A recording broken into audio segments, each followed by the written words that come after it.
Drive across Minnesota in late summer, and the mailboxes tell you everything. Anderson, Larson, Olson, Hansen, Nelson.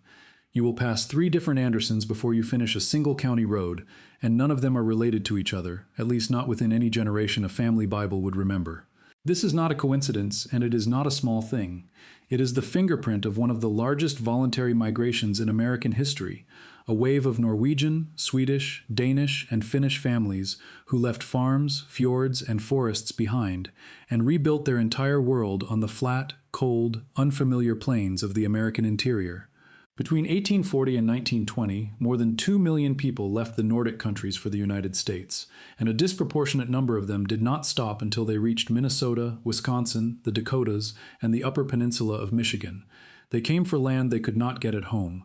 They came speaking Norwegian, Swedish, Danish, and Finnish in towns where English was barely the second language for a generation. And they left behind 10 surnames so common in this region that if your family has deep upper Midwest roots, the odds are strong that one of them is sitting somewhere in your family tree right now, whether you have ever thought about it or not. By the time the wave finally slowed in the 1920s, Minnesota alone counted hundreds of thousands of residents who had either been born in a Nordic country or been raised by parents who were, and neighboring Wisconsin and the Dakotas were not far behind. These were not scattered arrivals looking for whatever work they could find in a city. They were farmers looking for farmland, and they found it in a landscape of lakes, hardwood forest, and open prairie that reminded them, more than any other part of the country could, of the places they had left. Whole church congregations, whole trades, and in some cases whole villages relocated together, which is part of why the surnames on this list did not spread evenly across the country, but instead piled up in tight, recognizable clusters that still show up on a map today. If you're enjoying this story so far, don't forget to hit the like button and subscribe. Drop a comment telling me where in the world you're watching from. I love hearing from you.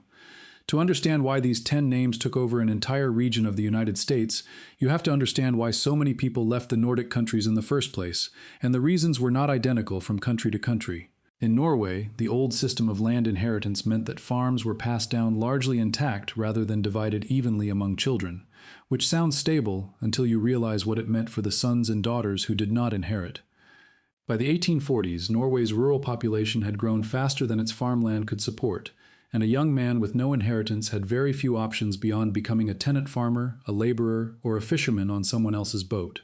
Religious tension added pressure on top of economic pressure. The Haugen movement, a lay revival within Norwegian Lutheranism that rejected the authority of the state church's ordained clergy, created friction that pushed some of its most committed followers toward a country where they could worship without a bishop's permission. Sweden's push factors were harsher and more sudden. Between 1867 and 1869, a series of catastrophic crop failures, remembered in Swedish history as the years of the Great Hunger, killed livestock, emptied grain stores, and drove tens of thousands of Swedes to emigration agents almost overnight. Some Swedish emigration had begun even earlier, driven by religious dissenters who broke from the state Lutheran Church entirely, including a community that followed the preacher Erik Janson out of Sweden in 1846 to found a communal settlement in Illinois before many of its members eventually pushed further north and west. Denmark's story ran through a war rather than a famine. When Prussia and Austria annexed Schleswig in 1864, a substantial Danish-speaking population found itself living under German rule, and many chose to leave rather than stay, while others left simply because Denmark, like Norway, had limited farmland and a rural population that had outgrown it. Finland's emigration came later and under a different kind of pressure entirely. As a Grand Duchy of the Russian Empire, Finland faced an 1878 conscription law that pulled young men into military service far from home, and by the 1890s a campaign of Russification aimed at suppressing Finnish language and self-governance, remembered in Finland as the years of oppression, sent a fresh wave of Finns toward the same ships that Norwegians and Swedes had been boarding for decades.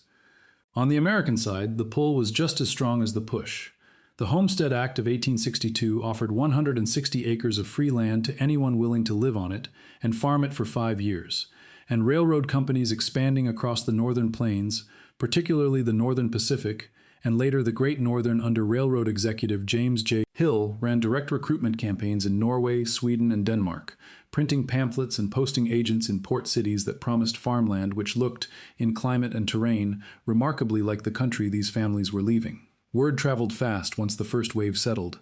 The letters they sent home, known in Scandinavian communities as America letters, described black soil, open land, and a level of opportunity that a landless son or a flooded-out tenant farmer back home could not ignore.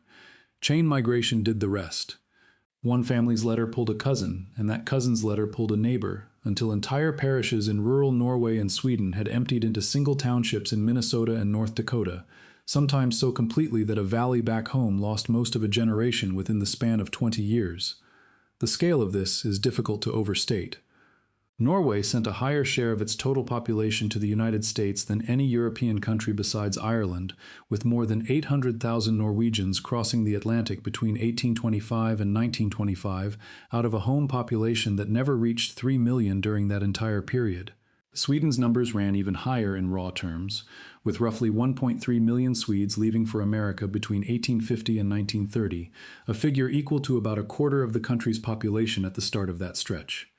Contemporary Swedes had a name for the restlessness that spread through entire provinces once emigration took hold, calling it America fever, a term that captured how quickly the idea could move from one farmhouse to the next until whole villages were making plans around it.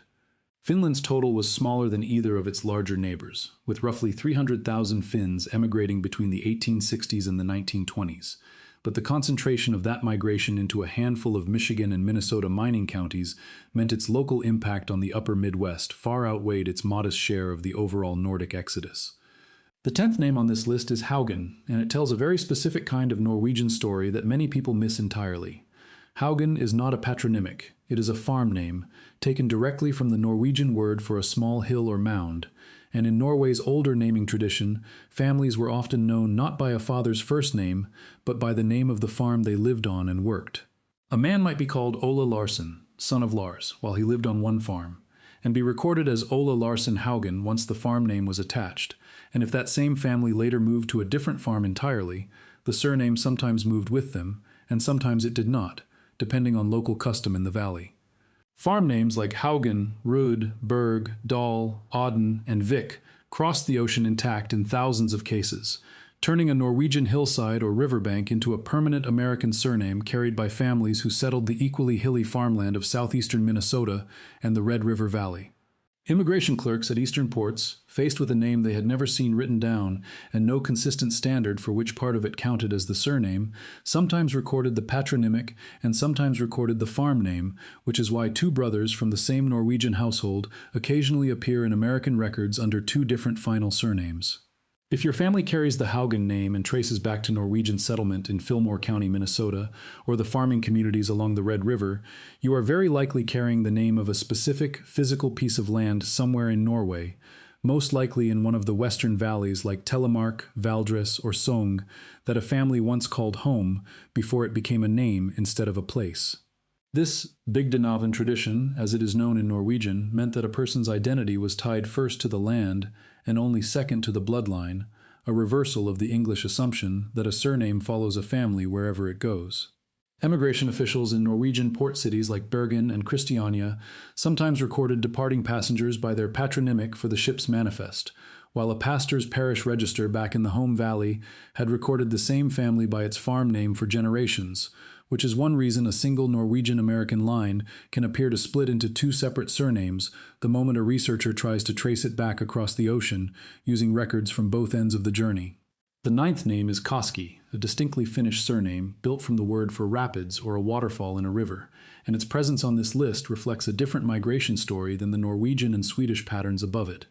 Finnish immigration to the upper Midwest concentrated heavily around industrial work rather than open farmland, particularly the copper mines of Michigan's Upper Peninsula around Calumet, Hancock, and the Keweenaw Peninsula, and the iron ranges of northern Minnesota, especially the Mesabi Range towns of Hibbing, Eveleth, and Virginia, where Finnish labor became so significant that entire mining towns developed Finnish-language newspapers, cooperative grocery stores, and sauna culture that persists in the region to this day. The Finnish cooperative movement, built around shared ownership of stores and creameries, took root especially deeply in these mining communities, growing out of both economic necessity and a set of political and religious divisions that Finnish immigrants carried with them, including a lasting split between the more conservative Finnish Apostolic Lutherans and the broader Finnish Evangelical Lutheran community, along with a smaller but visible current of Finnish immigrants drawn to labor organizing and socialist politics in the mining towns where the work was dangerous and the pay was low. Koski families who eventually moved off the mining ranges and into farming often settled on the cutover land left behind by the logging industry, land that nobody else wanted because the topsoil was thin and the growing season short, conditions that a family from the Finnish countryside understood better than almost anyone else arriving in America at the time. Houghton County, Michigan, at the center of the copper district, drew such a dense concentration of Finnish settlers that Finnish became a common second language among shopkeepers regardless of their own background, and the community built its own institutions almost from the moment it arrived, including temperance societies aimed at curbing the drinking that mining towns were notorious for, and the Finn halls that served simultaneously as meeting houses, dance floors, and the site of some of the earliest labor organizing in the American mining industry. The eighth name is Bergstrom, and while it looks Swedish at first glance, its structure reveals something important about how Scandinavian surnames were built in the first place.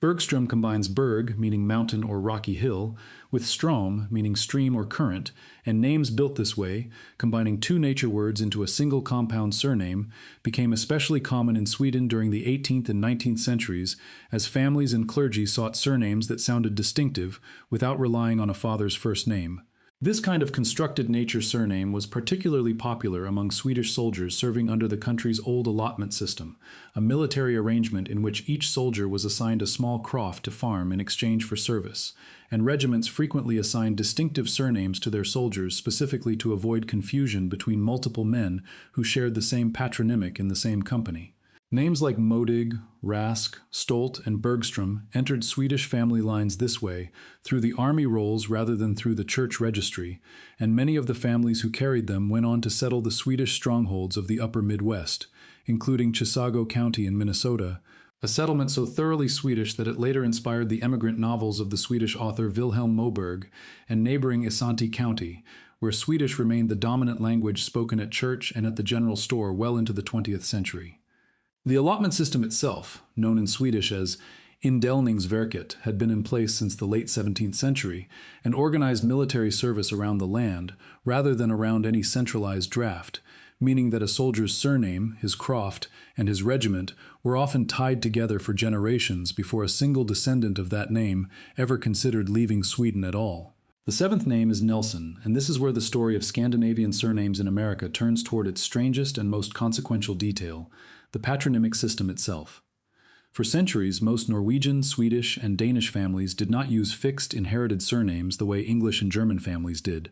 Instead, a child took a surname built from the father's first name so that Nils's son became Nilsson, and Nilsson's own son, if his father happened to be named Eric, would become Eriksson instead, with the surname resetting every single generation. This meant that within a single Swedish farmhouse, a grandfather, father, and son could carry three completely different surnames despite being direct blood relatives. And it is precisely why so many Scandinavian immigrants arrived in America and simply froze the patronymic they happened to be carrying at the moment they stepped off the boat, turning what should have been a one-generation name into a permanent American surname. Nilsson became Nelson, and Nielsen, the Danish spelling of the same underlying name, often became Nelson as well once an English-speaking clerk or schoolteacher got involved. The Nordic countries themselves eventually forced the issue at home. Denmark moved toward fixed surnames earliest, tightening its naming rules in the middle of the 19th century, while Norway held on to informal patronymic naming much longer before finally passing its Surname Act in 1923, requiring every Norwegian family to register a single, permanent, inheritable surname, choosing between the patronymic they already carried or a farm name instead. Sweden's transition took even longer to fully settle into law. Because these changes happened at different speeds in different countries and often decades after emigration had already begun, the timing of a single family's departure, down to which generation happened to be alive when the ship left port, determined the surname that thousands of their American descendants would carry forever after. Family lore in many of these households insists that an immigration clerk changed the name at the port of entry, and while officials at Ellis Island and earlier arrival ports generally copied names directly from ship manifests rather than inventing new ones on the spot, the manifests themselves were often filled out by shipping company agents back in Europe who spelled an unfamiliar patronymic however it sounded to them, which means the real moment of change usually happened before the family ever saw the ocean, not after. If you're hooked on this story, make sure to subscribe and turn on notifications so you never miss an upload. Your support means everything and helps me bring you more emotional stories like this one. The sixth name is Carlson, built from the same frozen patronymic pattern as Nelson, but tracing back to Carl rather than Nils, and its concentration across the upper Midwest maps almost perfectly onto Swedish settlement corridors running from the Chicago area north through Wisconsin and into central Minnesota. Swedish immigrants arriving through the port of Chicago often stayed just long enough to earn passage money for land further north, and the Swedish-language press that grew up around this corridor, including newspapers like Svenska Amerikanska Posten, helped keep families connected to news from home even as they scattered across 3 states. Religion shaped this migration as much as economics did. The Augustana Synod, a Swedish Lutheran church body founded in 1860, became the backbone of community life for thousands of Carlson, Anderson, and Nelson families alike, running seminaries, hospitals, and colleges that still exist across the region today. Sweden's own surname history adds another layer worth understanding here. Because Sweden did not require its citizens to adopt permanent, non-patronymic surnames until later than Norway, many Carlson families in America had already fixed their American surname a full generation or two before their relatives who stayed behind in Sweden were required to do the same thing under Swedish law, creating the odd situation where an American branch and a Swedish branch of the same family might carry entirely different surnames by the time anyone thought to compare notes. The fifth name is Olson, a name built from Ola or Olav, one of the most common given names in medieval Scandinavia, thanks to the enormous popularity of Saint Olaf, the Norwegian king canonized after his death in the year 1030, and venerated for centuries afterward as the patron saint of Norway. Because Olav and its variants were so widespread across both Norway and Sweden for nearly 1,000 years, Olson and its close cousin Olson became one of the most frequently duplicated surnames in Scandinavian American settlement, appearing independently in dozens of unrelated family lines rather than tracing back to any single point of origin. The spelling itself carries a faint clue. Olson, ending in en, tends to trace more often to Norwegian or Danish records, while Olson, ending in on, became the more common Americanized form regardless of the family's original country, since English-speaking record keepers gravitated toward the simpler ending across the board. This is worth sitting with for a moment because it means that 2 Olson families living 3 farms apart in rural Minnesota in 1890 could be utterly unrelated to each other, going back centuries, sharing nothing but a surname built from the same wildly popular medieval king's name and the same accident of American record-keeping. The fourth name is Hansen, spelled Hansen in many American records after the Danish and Norwegian ending was simplified, and it carries a heavier concentration of Danish ancestry than most of the other names on this list. Danish immigration to the upper Midwest was smaller in raw numbers than the Norwegian and Swedish waves, with roughly 300,000 Danes emigrating to the United States between 1820 and 1920, but it concentrated tightly in specific communities, particularly the settlements of Elkhorn and Kimballton in Iowa, and West Denmark in Wisconsin, along with pockets of west-central Minnesota where Danish Lutheran congregations, Danish folk high schools modeled on the educational movement founded by the Danish bishop and reformer N.F.S. Grundtvig, and Danish-language newspapers kept the culture distinct even as the surname blended visually into the broader sea of Scandinavian names surrounding it. Fraternal organizations like the Danish Brotherhood in America, founded in 1882, and its sister organization, the Danish Sisterhood, gave these smaller, more scattered Danish communities a way to stay connected to one another across long distances of prairie that made a simple Sunday visit to a cousin an all-day undertaking. Danish settlers also carried a specific piece of agricultural know-how that shaped the region well beyond their own communities, having grown up in a country where farmer-owned dairy cooperatives were already common, and that cooperative model, in which neighboring farms pooled their milk and shared the profits of a jointly owned creamery, spread into the broader upper Midwest dairy industry and left an institutional imprint that outlasted the ethnic boundaries of the families who first brought the idea across the ocean. The third name is Larson, another frozen patronymic, this one built from Lars, and its distribution across the upper Midwest is dense enough that genealogists studying the region often use Larson concentrations as a rough proxy for tracking specific Norwegian settlement corridors,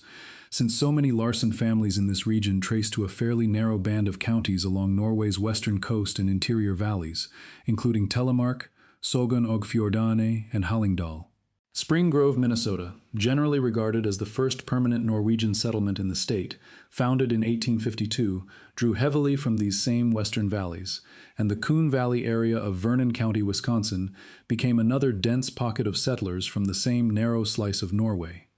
The upper Midwest was not even the first place Norwegian emigrants tried to build a permanent colony. 2 years earlier, in 1852, the celebrated Norwegian violinist Ole Bull attempted to found a settlement called Oleana on rocky, unfarmable land in rural Pennsylvania, a project that collapsed within a year once the settlers realized the ground could not support the kind of farming they knew, and many of the families who had joined that failed colony eventually made their way west instead, adding their own names to the growing Norwegian presence in Wisconsin and Minnesota. The founder effect matters here in a genetic sense as well as a genealogical one. When a small number of families from a narrow geographic region in Norway settled an equally narrow set of counties in Minnesota and Wisconsin, they carried with them a concentrated version of whatever genetic markers were already common in that part of Norway, including a version of the Y chromosome haplogroup 11, which shows up at unusually high frequency across Scandinavia generally, and can appear as a specific traceable marker in modern DNA testing results for descendants of these settlement communities. This is also why commercial DNA testing companies today are often able to narrow a customer's Scandinavian ancestry down to a specific regional category within Norway or Sweden, rather than simply labeling it broadly Scandinavian, since the reference populations used to build those regional categories were themselves built from descendants of these same tightly clustered 19th century migrations. The second name is Johnson, and this one deserves special attention because it did not stay confined to Scandinavian immigrant communities the way some of the others did. Johnson, built from Johannes or John, was already one of the most common surnames among English and Scottish settlers in America well before large-scale Scandinavian immigration began, which means that a Johnson family in the upper Midwest could trace back to English colonial stock, to Scandinavian patronymic freezing, or in some cases to outright surname substitution, where a Scandinavian immigrant family with a difficult-to-pronounce original surname chose Johnson deliberately because it was already familiar to English-speaking neighbors, school teachers, and clerks. Americanization pressure in rural schools during the late 19th and early 20th centuries pushed a fair number of these substitutions along, as teachers who struggled with a Norwegian or Finnish original sometimes simply wrote down whatever English name sounded closest and let it stick for the rest of the child's life. This makes Johnson simultaneously the most common surname on this entire list, and, genealogically, the least reliable one to draw firm conclusions from without documented records connecting a specific family to a specific parish overseas. Census takers moving through Scandinavian settlements in the late 19th century added another layer of confusion to this particular name, since a household could list itself as Johnson on one census and Johnson or Johnson on the next, depending entirely on which family member answered the door and how carefully the enumerator that year happened to spell what he heard. Which brings us to the first name, Anderson, the single most recognizable Scandinavian-American surname in the upper Midwest, and quite possibly in the entire country. Built from Anders, the Scandinavian form of Andrew, Anderson achieved its dominance through the same patronymic freezing process as Nelson and Carlson, but at a scale that outpaced nearly every other name, because Anders was such a widely used given name across Norway, Sweden, and Denmark simultaneously, carried by families in every social class and every region of all three countries at once. By the time the 1890 United States Census was taken, Minnesota already had a higher proportion of foreign-born Scandinavian residents than any other state in the country, and Anderson households appeared in numbers dense enough that entire rural townships sometimes required a second name or a farm nickname just to keep the mail sorted correctly, reviving, without anyone quite intending to, the old Norwegian habit of identifying a family by the land they worked rather than the name they carried. Immigrant aid societies like the Sons of Norway, founded in 1895, and the Vasa Order of America, a Swedish fraternal organization founded the following year, grew directly out of communities where a shared surname was almost useless for identifying who anyone actually was, and where real identity was tracked instead through church membership rolls, parish of origin back in the old country, and the specific farm a family had left behind. The Nordic imprint on the region went well beyond personal names. Townships and small towns across Minnesota, Wisconsin, and the Dakotas were christened New Sweden, Christiania, and Norway, sometimes directly transplanting a home parish's name onto a stretch of American prairie, so that the surname on the mailbox and the name on the township sign often pointed back to the exact same corner of Scandinavia. None of these 10 names look unusual today. That is exactly the point. A surname that appears on every third mailbox in a county stops registering as a clue and starts registering as furniture, something so ordinary that nobody thinks to ask where it actually came from. But behind every Anderson, every Johnson, every Larson standing at a county fair or a church potluck in rural Minnesota is a specific decision made in a specific decade by a specific family. Whether that decision was a father in Telemark choosing to freeze his patronymic the year the ship departed, or a mining company clerk in the Upper Peninsula writing down a Finnish name the way it sounded to his ear, or a Swedish regiment commander assigning a surname to a soldier 2 centuries before anyone in that family had ever heard of Minnesota. Modern DNA testing has started to put real numbers behind what these surnames only hinted at, tracing autosomal segments back to remarkably narrow regions of Norway, Sweden, Denmark, and Finland, and confirming, generation after generation, just how concentrated and how deliberate this migration actually was. The families who carried these names did not scatter randomly across the American map. They followed climate, followed letters from relatives who had gone before them, and followed rumors of land that looked and felt like home, and the result is a stretch of the American interior where a surname can still function almost like a compass pointing back across the Atlantic. If your own family carries one of these 10 names, the paperwork that would tell you exactly which valley, which farm, or which mining town your line came from may still exist, sitting in a parish register or an immigration manifest somewhere, waiting for someone to go looking for it. What the mailbox on a Minnesota county road cannot tell you, a church register in Telemark or a mining company payroll in Houghton County still might. Thank you so much for watching until the end. If you loved this story, check out the other videos on your screen now. I think you'll really enjoy them. And don't forget to subscribe if you haven't already. See you in the next story.